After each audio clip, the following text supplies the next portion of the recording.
Oui, hello, ici Bernard Paquette, vous écoutez Sport en vrac à Cool FM. Ce soir, on a le privilège de recevoir en studio l'ancien champion du monde de karaté Waka Pro de 2002 à 2006, Bernard Paquette qui est avec nous. Salut Bernard, ça va bien? Bonjour messieurs, oui, très bien, merci. Bernard, tout d'abord, qui t'initie à pratiquer le karaté et pourquoi à l'époque? Moi, j'ai commencé j'avais 5 ans, un petit peu avant d'avoir 6 ans. Mon frère a commencé le karaté, puis moi, comme petit frère, je voulais suivre les traces de mon grand frère, fait que j'ai commencé. On a toujours pratiqué le style Kenpo avec la famille Drapeau. Fait que c'est d'abord, je me trompe pas, Guy qui m'a eu en premier, le père. Alors, ça a été mes débuts. On sait que tu as gagné des championnats. Étais-tu un talent naturel? Est-ce que tu étais bon dès le début? Il a fallu que tu trimes quand même. Ben, je dirais que j'avais le bagarre un petit peu facile. Fait que ce côté-là naturel, je pense, de me battre était là. Côté talent, je pense que j'avais une certaine aisance. Fait que quand que je commençais au karaté, ça fonctionne toujours par ceinture puis par âge. Puis dès que je commençais mes divisions, je me classais. Puis vers la fin de mes divisions, quand j'arrivais un peu plus haut dans la classe d'âge ou de ceinture, ben je gagnais tout le temps. Je faisais pas beaucoup de compétitions, mais quand j'en faisais, je gagnais. Avec ce peu de compétition, est-ce que tu penses que ça t'a aidé? Parce que j'ai l'impression des fois qu'aujourd'hui en karaté, puis même dans plusieurs sports de combat, on donne beaucoup de compétition, mais pas beaucoup de pratique avant. Est-ce que tu as l'impression que dans ton cas, d'avoir pratiqué beaucoup, d'avoir moins de compétition, a aidé vraiment ton processus d'apprentissage? Je pense que c'est un peu chacun pour soi parce que certains vont se motiver par la compétition, par les victoires, d'autres vont se valoriser par l'entraînement puis l'amélioration qu'ils vont avoir en entraînement. Je dirais que c'est du cas à cas. Moi, j'aimais la compétition, mais comme tout bon compétiteur, j'étais très orgueilleux aussi. Fait que j'aimais ça parce que ça allait bien. Avoir été quelques années de temps à tirer de la patte un peu, là, j'étais pas un très bon perdant. Tu parles de ton orgueil, la première défaite, est-ce que tu t'en rappelles? J'imagine que oui. Normalement, un gars qui est orgueilleux s'en rappelle un peu tout le temps. Oui, c'est sûr, plus jeune, j'ai quelques flashs, mais c'est sûr que j'ai commencé quand même assez jeune, fait que mes premières défaites ont dû être assez jeunes, mais non, dans l'ensemble, ça allait bien en partant, puis à un moment donné, on comprend que c'est dans la défaite qu'on s'améliore, puis que c'est plus facile de grandir puis s'améliorer à partir d'une défaite que d'une série de victoires. Tu es devenu champion du monde en 2002, ça se passait du côté du Rhode Island, si ma mémoire est bonne. Est-ce que tu peux nous parler de ton combat? Oui, c'était toute qu'une expérience. Moi, dans le fond, j'avais un tournoi mondial en 99 en Italie, qui était de la fédération WACO. Puis j'avais fini 3e. Fait que ça m'avait mis dans le classement. Puis moi, justement, ce tournoi-là en Italie, c'était même pas moi qui avait été sélectionné sur l'équipe. C'était un de mes bons amis qui était à l'époque champion du monde, René Perrault de Québec. Lui, il avait reçu l'invitation, puis pour X raisons qui m'échappe, il pouvait pas se présenter, mais il est allé voir l'entraîneur de l'équipe canadienne, puis il dit « Hey, regarde, je m'entraîne avec un gars, Bernard Paquette, il est de mon poids, puis ça ferait un très bon représentant pour la division des poids lourds. » Fait que je suis allé, puis j'avais comme zéro attente, puis zéro stress, j'étais juste sur un nuage. Puis ça l'a extrêmement bien été. Je n'étais pas nécessairement rendu à ce niveau-là, mais je flottais tellement que j'ai réussi à monter sur le podium. J'ai perdu par quelques points là, d'écart, mais j'ai perdu contre celui qui a gagné la division. Fait que bref, ça m'a mis dans le top mondial. Puis quelques années après, un entraîneur des États-Unis qui me connaissait bien, parce qu'il me voyait dans des tournois régulièrement, il savait que j'étais dans le classement mondial, dans le top 10, fait qu'il m'a challengé contre le numéro 1 d'un titre vacant, qui était Dean Fostenberg, puis un Américain de son équipe. Puis ce qui était particulier, c'est qu'à ce tournoi-là, dans le Rhode Island, le monsieur, il fait tout le temps battre ses meilleurs, puis il vole tout le temps la vedette, là. Il essaie toujours, je pense que j'étais un petit peu underdog, puis que lui, il s'attendait probablement que Dean aurait un combat peut-être pas facile, mais qui gagnerait pour sûr. Puis ça a tellement bien été que j'ai gagné par écart de points. C'était censé être un 5 rounds de 3 minutes. Puis après, au 3e round, je menais déjà par 10 points d'écart. Puis assez... le gars aime assez dominer que son arbitre, parce que c'est lui qui avait l'arbitre de centre, bien sûr, il regardait du coin de l'œil, en sachant pas trop quoi faire. D'habitude, le règlement veut qu'à 10 points d'écart, ça l'arrête, mais il voulait pas le faire arrêter. On va essayer de le faire étirer. Puis là, il y en a d'autres qui ont embarqué sur le ring, puis il dit non, regarde, il y a 10 points d'écart, c'est fini. Fait que c'était tout qu'un trip. Tu deviens champion du monde, tu deviens le premier beauceron champion du monde en karaté, probablement même le premier beauceron qui était tout court champion du monde. Ton nom t'as jamais associé dans l'histoire, mais à l'époque, j'imagine que ça, c'était pas dans la tête de Bernard Paquette. Maintenant que quelques années ont passé, est-ce que tu le réalises? Oui, mais en même temps, ça arrive progressivement, puis tu vois les étapes, puis t'as toujours comme objectif d'arriver là. Puis une fois rendu là, ben, comment je te dirais, c'est une fois que l'adrénaline est atteinte, ben après ça, ben faut que tu te raccroches sur quelque chose d'autre. Là. Moi, le match, c'était un peu bizarre. J'ai gagné le championnat du monde, puis une semaine après, je me battais pour un titre canadien d'une autre fédération. Un peu bizarre. Fait que, ouais, ben c'est ça. Est-ce qu'il y avait quand même une motivation d'aller chercher le titre canadien? Oui, parce que le titre canadien, il était au Québec Open, le tournoi que notre fédération organise. Puis dans le Rhode Island, je me suis battu peut-être devant 2000 personnes, mais au Québec Open, il y en a 5000. Oh. Fait que l'ambiance est crissement différente, puis les gens, ils prenaient pas pour l'autre, prenaient pour moi. Fait que ça, je dirais que côté expérience, là, j'ai autant de souvenirs clairs de le titre que j'ai gagné la semaine suivante que celui de champion mondial. Tu as été champion pendant 4 ans. Qu'est-ce qui a été le plus difficile justement durant ton règne de champion? Peut-être un peu, pas la motivation, mais de savoir que tu es deuxième, tu as toujours l'objectif d'être premier. Fait que tu travailles à acharnement pour devenir premier. Quand tu es en avant, ben tu te débats pour pas te faire rattraper. Le minding est un petit peu différent, mais j'ai eu la chance d'avoir des entraîneurs puis surtout des sparring partners excellents. Là. Je me battais avec 2-3 gars qui étaient champions mondiaux, fait que de d'autres divisions, de d'autres fédérations, fait qu'on se tenait in tout le temps.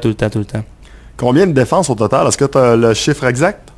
Ben, côté défense, mon titre comme tel, Waco Pro, il se défend uniquement par challenge. Fait que ça veut dire faut quelqu'un, puis c'est le seul titre en même temps qu'on doit débourser un montant d'argent au champion pour le challenger. OK. Parce que les autres tournois, dans le fond, soit que c'est de l'accumulation de points au courant de l'année, tu fais tous les tournois de cette association-là, puis tu accumules des points, ou tu te présentes au championnat mondial, puis rendu là, tout le monde part de zéro, puis le gagnant à la fin de la journée, c'est le champion mondial. Fait que je dirais que c'est un titre qui est en demande, mais c'est un titre qui va se défendre beaucoup quand le titre est vacant. Fait que j'ai une seule défense. Quand as-tu pris ta retraite et pourquoi tu as décidé de prendre cette décision-là? La décision m'attend à la maison dans le fond ce soir, c'est pour commencer une famille. J'ai 3 beaux petits-enfants là qui m'ont donné et qui m'ont pris un peu de temps aussi durant les 5 dernières années. Fait que c'est ça que fait que j'ai ralenti, mais j'ai toujours ça en dedans de moi, puis j'ai pas donné de date de retour ou de confirmation de retour, mais disons que je m'entoure de gens qui performent. Puis en s'entourant de gens qui performent, ben tranquillement mais sûrement, je vais me remettre dedans, disons. On pourrait te revoir un de ces jours. Je l'espère, mais je fais en conséquence, puis ça brûle tout le temps dedans de moi, puis à tous les jours j'ai des beaux souvenirs de tournois, d'amis que je voyais régulièrement, puis ça me manque. Puis ne serait-ce que d'avoir la forme, j'ai gardé un fond de forme, mais j'ai pas la forme du temps.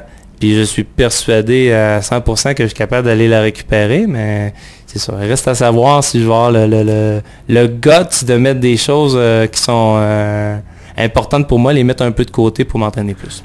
C'est sûrement l'orgueil, justement, encore une fois, qui fait que après tant d'années, ça fait quand même quelques années que tu n'as pas compétitionné, de te dire, j'ai peut-être le goût de rembarquer juste pour montrer que je suis encore peut-être dans les meilleurs au Québec, peut-être même un des meilleurs au monde encore. C'est ça un peu qui fait peur aussi, c'est à savoir justement, je sais que je pourrais m'entraîner quelques mois puis de gagner des plus petits tournois proches, mais je dis ça. Encore là, peut-être pas non plus, mais je crois avoir le potentiel encore de le faire quand même assez faisable. Mais je sais pas jusqu'à quel point je suis capable de remonter dans le top mondial, mais ça me chicote, ça c'est sûr et certain. Qu'est-ce qui te manque de la compétition, justement? La petite adrénaline qui tient, je m'entraîne, mais j'ai plus le même feu que j'avais avant parce que j'ai plus d'objectifs concrets. Moi, je me battais tout le temps, m'entraînais puis me battais dans un objectif concret. Là, maintenant, ben, c'est pour rester en forme, je m'entraîne pour motiver mes élèves. C'est différent. C'est différent. On va parler de ton après-carrière, mais également, je veux qu'on parle de boxe avant. Oui. Tu as fait une belle carrière en boxe amateur. Je veux t'entendre parler un petit peu de ta carrière amateur en boxe. Dans le fond, j'ai commencé à boxer. J'ai fait mon premier combat en 2000. Puis, c'était un gala ici à Saint-Georges. Puis, je me battais contre quelqu'un. Je faisais la finale, puis il m'avait trouvé un boxeur correct. Mais dans le fond, correct pour que ça allait bien. Puis, étrangement, ça allait très bien. Mais étrangement, j'ai foncé dans une claque, puis je me suis fait ébranler. Par me relevant, j'ai fait un pas de côté, fait qu'un peu un pas de déséquilibre, l'arbitre a arrêté ça là. Fait que ça a été ma première expérience qui a été quand même assez dure sur l'orgueil à Saint-Georges. Puis, tu sais, c'était quand même assez évident durant le combat que j'étais supérieur à lui, mais boum, sur le menton, puis envoyer les 4 fers en l'air. Ça a été une bonne expérience dans le fond que j'ai changé vraiment mon style, puis je me suis mis à ne plus négliger aucune personne ou aucun combattant. Je sais que tout le monde est capable d'assommer tout le monde. Fait qu'après ça, c'est passé un laps de temps, je crois, de 2 ans. Par la suite, quand j'ai commencé, quand j'ai repris, après ça, je me suis mieux encadré, j'ai pris ça un peu plus au sérieux, puis j'ai changé. Ce qui était difficile un petit peu, c'était de faire le transfert entre le karaté puis la boxe. Même si c'est 2 sports de combat, ça reste des notions très différentes. La distance, le timing, les mouvements. Fait que là, j'ai joué longtemps en faisant les deux. Puis ce qu'on parlait un petit peu tantôt en ondes, ça m'a aidé et nuit en même temps. J'étais pas nécessairement à 100% dans mon entraînement en karaté, mais je l'étais pas non plus à 100% dans la boxe. Fait que mais ces 2 passions, j'ai adoré faire les deux. Une adrénaline très intense, puis j'avais l'impression de renouveler un peu mon adrénaline avec la boxe, puisque je redébutais. Puis que j'avais beaucoup à gagner, puis je m'améliorais beaucoup d'une fois à l'autre, ce qui était plus marquant d'un combat à l'autre dans mes combats de boxe, parce que j'étais débutant, que dans mes combats de karaté. Tantôt, tu disais que tu fermais pas la porte à un retour. Est-ce que c'est pour la boxe également ou c'est seulement juste pour le karaté? Je pense que ça serait peut-être un peu plus facile le karaté pour la simple et bonne raison qu'au karaté, à partir du moment que tu es ceinture noire, tu as 18 ans et plus, ben tu es dans cette division-là. Fait que tu notes tous les genres. Fait que, regarde, tu pognes pas uniquement du top mondial boxe. Ben, je me suis rendu à mi-trentaine de combats. Fait que quand je recommence, ben, je recommence avec un gars de mi-trentaine de combats. Fait que si le gars a fait ses 35 combats dans la dernière année, 2 ans, il est in. Il est très in. Fait que je pense que ça pourrait être plus facile au karaté, mais qui sait? Une dernière pour toi. Que fait Bernard Paquette dans la vie de tous les jours maintenant? Maintenant, mon emploi régulier, je travaille pour Hydro-Québec. Puis sinon, ben, je donne encore des cours de karaté, des cours de boxe. Puis comme je parlais un peu tout à l'heure, je commence tranquillement à me donner un peu plus de disponibilité pour des cours privés, puis entraîner des athlètes un petit peu plus. Parce que justement, ça me manque. Puis le fait de vouloir d'entraîner des athlètes en privé, ben je vais cibler des choses particulières qui se rapprochent de la compétition, je m'entraîne avec eux, je monte le niveau, je monte mon niveau en même temps. Fait que c'est ça qui me tient. Transmettre le savoir aux jeunes, c'est quoi qui est important pour toi? Oui. Puis aux élites aussi. J'ai trop souvent dans les dernières années refusé des cours privés puis semi-privés parce que mon horaire était trop booké. Là, j'aimerais pouvoir l'alléger puis de former un petit peu plus d'athlètes. Tu as sûrement entendu parler que Hubert Poulain était intéressant à faire un combat dans arts martiaux mix. Oui. Est-ce que c'est le genre de personne qui pourrait peut-être avoir un rapprochement? Oui. Puis Hubert, ça, on a déjà mis les gammes un petit peu en mix parce que il savait que je me débrouillais très bien avec mes jambes. Puis au sol, je me débrouille aussi. Puis justement, Hubert, là, on est censé commencer à s'entraîner ensemble là, pour travailler ses kicks. Intéressant à entendre. Mm-hmm. Bernard Paquette, merci d'être passé en studio. Oui, et juste avant de vous quitter, les gars, s'il vous plaît, si je veux être capable de rentrer chez nous, il faut absolument que je salue mes 3 petits amours à la maison. Fait que je salue mes 3 enfants, Félix, Bastien et Amanda. Je vous aime, puis papa s'en vient. Oublie pas ta femme! Caro. Merci Bernard. Merci à vous deux.